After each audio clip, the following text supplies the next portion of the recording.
দেশের অন্যতম আলু উৎপাদনকারী জেলা জয়পুরহাট। এখানে গত কয়েক বছর ধরে আলু উৎপাদন বেড়েই চলেছে। এবছরও সাফল্যের দিকে জেলার কৃষকরা, তবে বাজারে কাঙ্ক্ষিত দাম না পাওয়ায় হতাশ তারা। আর কৃষি বিভাগ বলছেন, সারা দেশে আলু উৎপাদন বেশি হওয়ায় বাজার মূল্য অনেকটা কম। আলু সংরক্ষণ করে রাখার পরামর্শ দিচ্ছেন তারা। জয়পুরহাট প্রতিনিধি সোহেল আহমেদ লিওর প্রতিবেদন।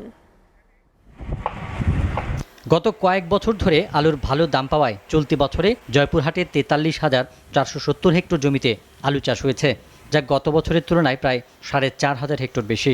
আবহাওয়া অনুকূলে থাকায় এবার আলুর ফলনও ভালো হয়েছে।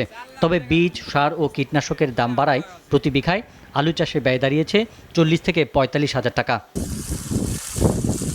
প্রকারভেদে প্রতিমন আলু ৩৫০ থেকে ৪৫০ টাকায় বিক্রি হচ্ছে। ফলে প্রতি বিঘায় ১৫ থেকে ২০ হাজার টাকা পর্যন্ত লোকসান গুনতে হচ্ছে কৃষকদের।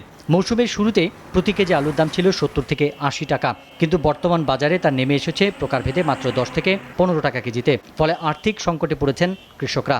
পার বিঘায় ৪৫-৫০ হাজার টাকা খরচ করে আমার বিক্রি হচ্ছে আলু মাত্র ৩০০ টাকা, ৩৫০ টাকা মন। পার বিঘাতে আমার তাতে দেখা যাচ্ছে যে সর্বনিম্ন ১০ থেকে ১৫ হাজার টাকা লস। এই অবস্থা যদি হয় তাহলে তো আমরা কৃষক মরে সাপ।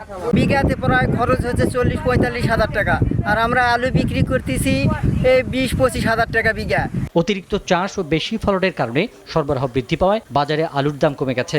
ফলে কৃষকরা তাদের উৎপাদিত আলু কম দামে বিক্রি করতে বাধ্য হচ্ছেন, বলছেন পাইকারি ব্যবসায়ীরা। জায়গায় গৃহস্থকের আলুতে বাম্পার ফলন হয়েছে আর চাষ করেছে বেশি, এই কারণেই আলুর দাম কমে গেছে। চাষি শেষ, ব্যবহার শেষ, সেই তুলনায় আলু কিনে হচ্ছে ১৪ টাকা, বিক্রি হচ্ছে ১০ টাকা। বর্তমানে আমরা আলু অনেক সহজলভ্য কম দামে পাচ্ছি, যেটা সবাই নিতে পারতেছে। ৪০ টাকা মন কিনা বিক্রি করতেছি ১৫ টাকা কেজি, আর এগুলো পাকড়ি আলু কিনা আপনাদের হলো ৫৬০ টাকা মন, বিক্রি করতেছি ১৮ টাকা কেজি। সারা দেশে আলুর আবাদ এবার বেশি হয় কৃষকরা দাম কম পাচ্ছে।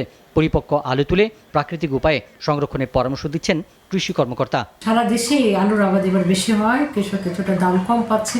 এক্ষেত্রে আমরা কৃষকদেরকে পরামর্শ দিচ্ছি তারা যেন ম্যাচুর হওয়ার পর আলুটা সংগ্রহ করে। কৃষি খাতে এ ধরনের সংকট মোকাবেলা করতে সরকারের পাশাপাশি সবার সহযোগিতা প্রয়োজন মনে করেন সংশ্লিষ্টরা। SATV news desk.